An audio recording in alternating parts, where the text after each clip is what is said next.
தானாக இயங்கக்கூடிய ஏசி.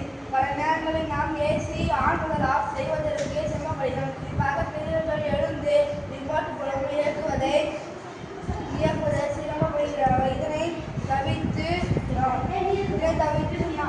நாங்கள் ஒரு தீர்வை கண்டுபிடித்துள்ளோம். தானாக இயங்கக்கூடிய ஏசி. இதனை பற்றி சற்று விரிவாக